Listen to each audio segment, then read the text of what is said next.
Pariwisata merupakan salah satu sektor penting nasional.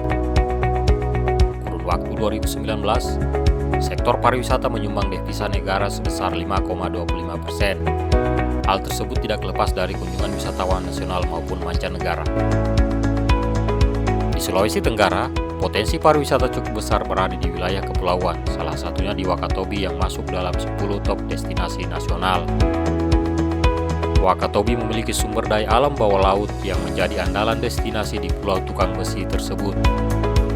Adalah di bawah kepemimpinan Insinyur Hugua pada rentang waktu 2006 hingga 2016. Hugua mampu mengangkat potensi Wakatobi di dunia internasional melalui berbagai macam bentuk promosi yang ia lakukan. Akankah kejayaan pariwisata Wakatobi dapat bertahan atau bahkan mundur? Berikut petikan bincang-bincang bersama Insinyur Hugua.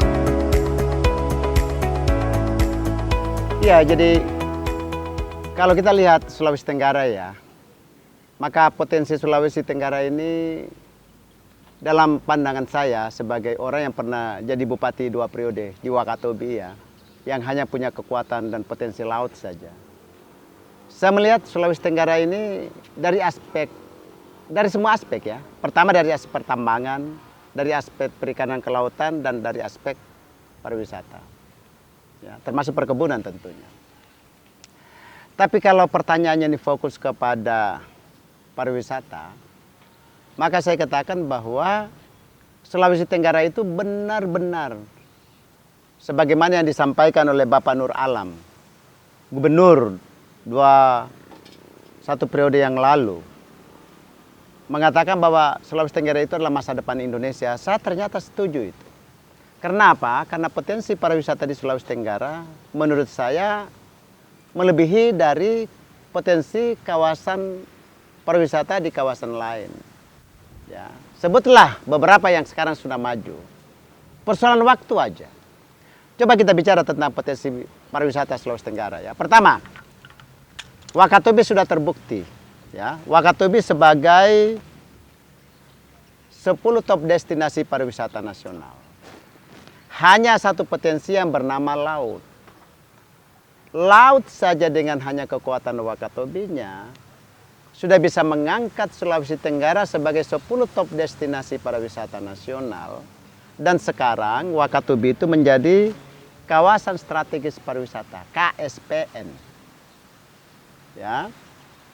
Ini baru dari aspek lautnya saja. Belum kita bicara, ya, mari kita runut. Begitu bergeser ke Pulau Buton, maka di sana ada keadiluhungan budaya dengan Kesultanan dan Kerajaan Buton, warisan abad ke-15, dengan keraton dan berbagai peninggalan sejarah di dalamnya. Luar biasa itu, sebuah keadiluhungan budaya, kearifan masa lalu yang luar biasa, yang hanya tercipta dari sebuah proses alamiah beratus-ratus tahun, kurang lebih 400 tahun. Dan peninggalannya itu yang kita kenal dengan keraton yang terbesar di dunia itu ada di Sulawesi Tenggara yang kita kenal dengan Kerajaan dan Kesultanan Buton. Keren ini Bang. Ya. Kita bergeser ke Pulau Muna. Ini dulu yang besar-besarnya yang menjadi trigger yang bisa mendorong seluruh wisatawan mancanegara ke terbang 20-30 jam ke Indonesia, ke Sulawesi Tenggara itu karena ada kawasan-kawasan atau objek-objek yang bisa menjadi trigger. Ya, kita masuk ke Pulau Muna. Kita kenal dengan ada liang Kabori. Gila, sebuah liang dengan bekas tapak tangan yang kita tidak tahu apakah cat atau apa. Dan itu terjadi ratusan tahun yang lalu. Ya, ada sebuah kearifan yang kita kenal dengan layang-layang yang terbuat dari daun. Dan itu bermeter-meter lebar dan tingginya. Ini adalah kearifan masyarakat ratusan tahun yang lalu sampai hari ini ada dan ada di Pulau Muna. Ini men-trigger semua. Kita bergeser ke daratan Pulau Sulawesi. Mulai dari Kolaka, Kolaka Timur, ya, Konawe, Konawe Utara, Kolaka Utara termasuk, Bembana, Konawe Selatan, Konawe, Konawe Utara, Konawe Kepulauan, Kota Kendari, dan Konawe Selatan, dan lain sebagainya. Buton Utara, dan lain sebagainya. Kita bicara tentang rawa yang sangat besar. Salah satu namanya Rawa Opa, taman nasional yang 142 jenis burung. It's amazing. Dengan jenis flora dan fauna, rawa yang begitu besar. Krokodil di sana, krokodil darat bisa kita temukan sampai 5-6 meter. Ini kan sangat luar biasa potensinya. Ya, yang di Indonesia tidak banyak alamnya seperti ini. Dan ini satu kali diperkenalkan dan dipasarkan ke mancanegara. Setelah pandemi ini adalah dolar semua. Keren. Kita bicara bagaimana Labengki. Ya, Labengki itu ya sudahlah, tidak usah didiskusikan dengan Pulau Raja Ampat. Tapi alamnya yang begitu indah, terumbu karang yang hebat, maha dahsyat, lain sebagainya. Kita bicara tentang air panas Wawolesea misalkan di Konawe Utara. It's amazing. Masa ada air panas yang begitu besar, kurang lebih 6-7 hektar, bahkan sampai 10 hektar. Masif. Lalu membentuk kontur sesuai dengan musimnya. Dan itu alamiah bro, nggak ada di dunia ini. Yang ada cuma ada di Sulawesi Tenggara yang kita kenal dengan air panas Wawolesea yang ada di Konawe Utara sana. It's amazing. Air terjun Tumburano yang ada di Pulau Wawuni, Kabupaten Konawe Kepulauan, it's amazing. Bagaimana hutan Lambung Sango Buton, keren. Ada tarsius yang binatang terkecil di dunia ada di sana bro. It's amazing. Bagaimana hutan yang ada di Buton Utara. Orang Eropa bersama Paket Wakatobi dengan hutan Lambung Sango itu hampir setiap tahun ratusan pelajar dari Essex University di London, Cambridge, dan beberapa perguruan tinggi di Amerika, termasuk di Amerika Latin, datang ke Pulau Hoga setiap tahun untuk melakukan studi karena keanekaragaman hayati bawah laut dan keanekaragaman hayati hutan yang begitu dahsyat. Itu di Sulawesi Tenggara bro. Kita bicara tentang bagaimana Pulau Ular yang ada di Buton Selatan. Bagaimana gua-gua yang maha dahsyat di bawah pulau yang namanya Buton Tengah. It's amazing. Stalagmit, stalaktit. Itu dengan warna-warni yang semua warna ada di malam hari. Ada di dalam tanah yang bernama Buton Tengah. Ya, ada sebuah gua di Konawe Utara lagi yang kita masuk lewat air, teluk, sungai-sungai kecil. It's amazing, ditemukan di sana Gumbang, ya, Guci kuno, kemudian peradaban pertanian, perkebunan di zaman mungkin Pithecanthropus erectus di zaman kuno. Berarti ada peradaban yang luar biasa sebelum sekarang ini. Kita bicara tentang anoa, binatang endemik Sulawesi Tenggara yang ada cuma di Pulau Sulawesi ini. Banyak sekali yang menurut saya. Pantai, it's amazing. Kita bicara laut, it's amazing. Kita bicara darat, semuanya ada. Di kabupaten lain, di provinsi lain itu hanya terbatas saja. Jadi menurut saya, Sulawesi Tenggara ini adalah sebuah provinsi yang keren, yang harusnya ke depan menjadi masa depan Indonesia.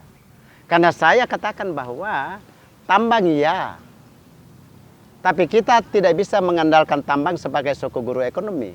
Karena itu unrenewable energy, energi yang tidak bisa diperbaharui. Begitu nikel ditambang habis, emas ditambang habis, akan meninggalkan bongkahan-bongkahan yang bisa menimbulkan pencemaran lingkungan pada suatu aspek. Di aspek lain itu akan habis. Jadi kita begitu bicara dengan pariwisata, maka kita bicara tentang sustainable development. Apa itu? Pembangunan yang berkelanjutan. Karena begitu pariwisata kita sentuh, maka pasti budayanya, kearifannya terjaga, modernisasi yang masuk tersaring oleh kearifan budaya, pada saat yang bersama terlestari budayanya, pada saat yang bersamaan juga objek wisata, atraksi dan lain sebagainya itu juga terlestarikan. Ya, ikan-ikan tidak pemburuan massal, tetapi justru diambil untuk kepentingan ekonomi masyarakat dan konsumsi masyarakat, tapi pada saat yang bersamaan akan dijadikan pariwisata. Kenapa? Dengan ikan dipelihara, orang lihat ikan-ikan, terumbu karang yang maha dahsyat itu, binatang-binatang yang tadinya menjadi sesuatu tidak bermakna ekonomi, lalu bisa menjadi dolar. Kesimpulan, Sulawesi Tenggara dari aspek sektor pariwisata, it's amazing. Budaya, kuliner, atraksi alam, kemudian potensi atraksi alam tentu. Apalagi kita bicara tentang amenities di Sulawesi Tenggara, hotel, restoran sempurna, bro, di semua kabupaten. Ada hotel bintang 5, bintang 4, bintang 3, bintang 1, bintang 2 sampai bintang 1 pun ada. Restoran hampir seluruhnya. Kawasan-kawasan pariwisata di Sulawesi Tenggara sudah berkembang dengan begitu pesatnya. Aksesibilitas, ya udah, penerbangan ke Sulawesi Tenggara ini berapa? Satu hari bisa 10 kali, lebih dari 10 kali. Dari kota Jakarta, Makassar ke Kota Kendari. Wakatobi tiap hari penerbangan dari Kota Kendari ke Wakatobi tiap hari. Muna dari Makassar ke Muna tiap hari. Bau-bau dari Makassar ke Kota Bau-bau bisa 2-3 kali satu hari. Kolaka juga tiap hari. Jadi saudara-saudara sekalian, baik di Indonesia maupun di seluruh mancanegara, Anda ke Sulawesi Tenggara tidak sulit. Semuanya udah terbangun. Tinggal sekarang kita masyarakat Sulawesi Tenggara, masyarakat bersama pemimpinnya, kita harus proaktif memperkenalkan dan meyakinkan kepada seluruh masyarakat di Indonesia dan dunia bahwa kami keren. Kami kawasan yang layak Anda datang dan pasti Anda puas. Sehingga Anda datang melepas rupiah, melepas dolar untuk pundi-pundi ekonomi masyarakat kami, Anda pulang dengan kebahagiaan. Sehingga kami tidak hanya sebagai kawasan otonom yang hanya mengharapkan bantuan pemerintah pusat, tetapi salah satunya Wakatobi menjadi kawasan pariwisata nasional yang pendapatannya tentu harus memberikan kontribusi untuk membesarkan pundi-pundi ekonomi dan pundi-pundi APBN untuk menambah pembangunan untuk bisa kita share dan bagi kepada kawan-kawan kita di seluruh Indonesia. Ini soal mindset, cara pandang. Jadi ada cara pandang kita dan itu menjadi mental dan itu menjadi nasib persoalannya. Bahwa suku Buton, suku Muna, suku Tolaki, suku Moronene, suku apa saja yang menjadi suku asli itu seolah-olah kita lebih rendah daripada suku-suku lain. Suku Jawa, suku Bugis, suku segala macam. Itu persoalan yang sangat serius. Kalau harus kita balik, bahwa suku Tolaki, suku Buton, suku Muna, suku Bugis yang ada di sini, suku Jawa, suku Bali, suku Moronene, ya, suku Tolaki, suku apa saja, kita harus merasa bahwa kita lebih besar daripada suku-suku lain, sehingga kita menjadi dominan. Sehingga rasa bangga ini menghargai apa yang kita miliki. Terus terang saja, terlalu banyak kita, pemuda terutama kaula muda, saya mengajak. Coba lihat ya, saya selalu mengatakan bahwa, putra-putri, yang namanya Kaswami, ya, yang namanya Tetehe, ya, Bulu Babitu, yang namanya Kambose, yang namanya Sinonggi, itu tidak ada di Eropa, bro, tidak ada di Inggris, bro. Kamu harus merasa bahwa makanan itu lebih terhormat daripada Kentucky Fried Chicken. Ya, sehingga Anda bangga dengan suku Anda. Coba bayangkan, ya. Orang Wakatobi jangan begitu kunai, orang Muna. Bangga dengan itu keren itu. Jangan pakai loh. Kalau loh kan ada underbo daripada budaya orang lain. Tapi begitu, jangan begitu kunai. Bangga dengan itu. Karena itulah logat daerah yang Anda punya miliki, tidak dimiliki orang lain. Orang Tolaki misalkan dengan istilah tidak mau gitu. Bangga dengan itu, karena itu hanya Tolaki banget. Orang Bau-bau mengatakan jangan begitu dan bangga dengan itu, karena itu betul-betul Buton banget. Orang Wakatobi mengatakan wai negara, bangga dengan itu. Itu dulu. Sehingga tarian Lulo harus menjadi tarian yang dinikmati oleh Sulawesi Tenggara, dinikmati oleh Indonesia, dinikmati oleh mancanegara.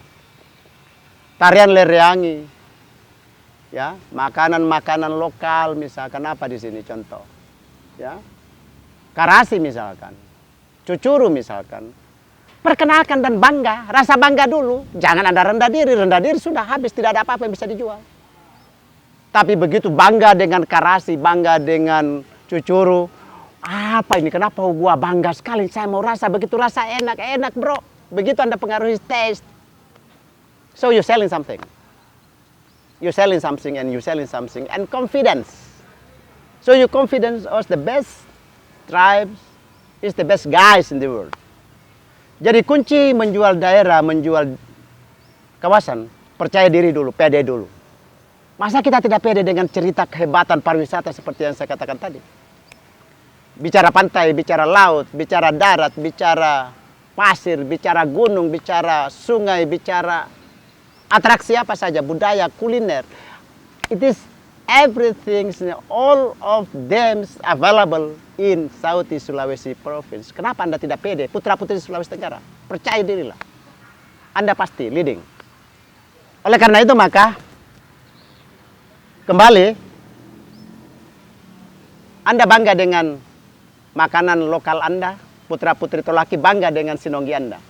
Karena hanya ada Anda yang bisa menciptakan itu, orang lain tidak punya. Putra-putri Muna Buton bangga dengan kasuami Anda. Dengan ikan-ikan honapa Anda. Ikan bakar Anda. Karena hanya Anda yang mempunyai suku yang bisa menciptakan makanan seperti itu. Bangga dengan tarian Anda. Bangga dengan logat Anda. Hanya dengan cara itu maka kita bisa menghargai diri, kita bisa menghargai budaya kita, bisa menghargai kearifan kita, bisa menghargai potensi kita. Baru kita bisa booming untuk bisa leading di dalam proses ekonomi lokal dan ekonomi global. Jadi kembali ke mindset, cara pandang. Itulah sebabnya saya, Hugua, anggota DPR RI. Dari desa ke desa, dari kabupaten, kecamatan, saya membuka kelas namanya Losi Cuglosi. Dari kuper menjadi keren. Dari kurang percaya diri menjadi keren. Karena masalah Sulawesi Tenggara kita bukan soal kekurangan pembangunan fisik. Fisik sudah lebih. Tapi cara pandang, terutama kaulah muda. Kamu berpikir besar atau berpikir losi? Rendah diri. Kalau Anda berpikir besar memimpin dunia, pasti Anda jadi pemimpin dunia. Tapi kalau Anda berpikir bahwa suku Anda paling rendah, kemampuan Anda paling rendah, bahaya. Oleh karena itu maka, kali lagi, kebanggaan pada diri, kebanggaan pada kearifan, kebanggaan pada budaya, kebanggaan pada apa yang kita miliki. Baru bisa kita menjual. Bisa kita jadikan semua potensi Sulawesi Tenggara ini menjadi US dollar, bisa menjadi rupiah, bisa menambah pundi-pundi ekonomi. Anda miliarder, tapi juga punya agama yang bagus, keren.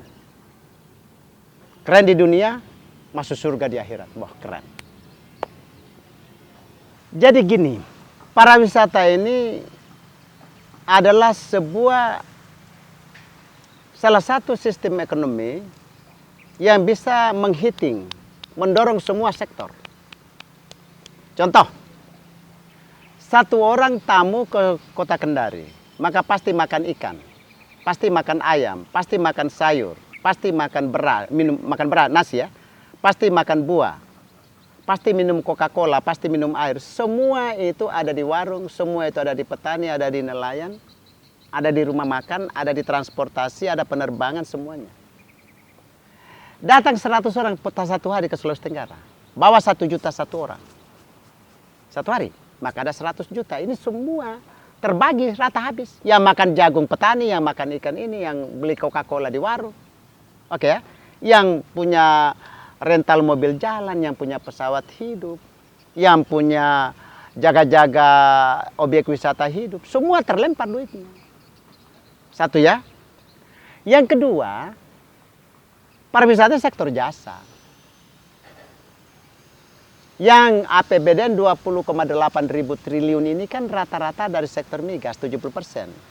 Sekarang kalau minyak sudah habis, gas sudah habis, nikel sudah habis, karena ini barang kan yang kita ambil terus, tapi tidak bisa diperbarui.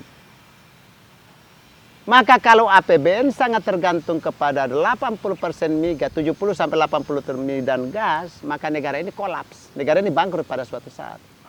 Satu-satunya cara yang bisa menjamin kehidupan negara dan kita semua ini adalah sektor pariwisata.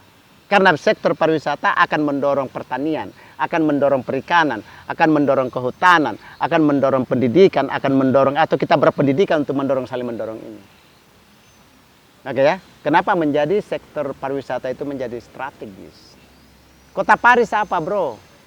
Tidak ada, cuma pariwisatanya. Bali apa satu contoh pariwisatanya?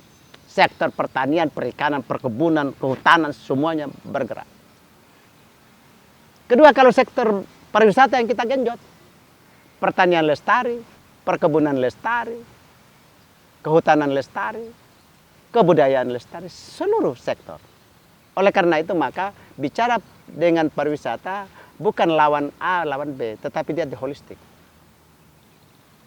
Dan potensi di Sulawesi Tenggara ini. Ya. Tinggal menunggu momen-momen penting ke depan. Siapa pemimpinnya yang bisa menggerakkan ini dari nilai yang saya katakan tadi, dari nilai yang tidak punya nilai menjadi nilai dolar. Karena bagi saya masyarakat Sulawesi Tenggara harus menikmati itu. Tidak untuk tidur barang itu. Karena kalau tambang bro, siapa yang kaya? Penduduk lokal yang kaya di sekitar tambang. Siapa? Tidak ada bro. Tapi begitu pariwisata, yang kaya adalah penduduk lokal yang berada di sekitar situ, yang menjual jasa.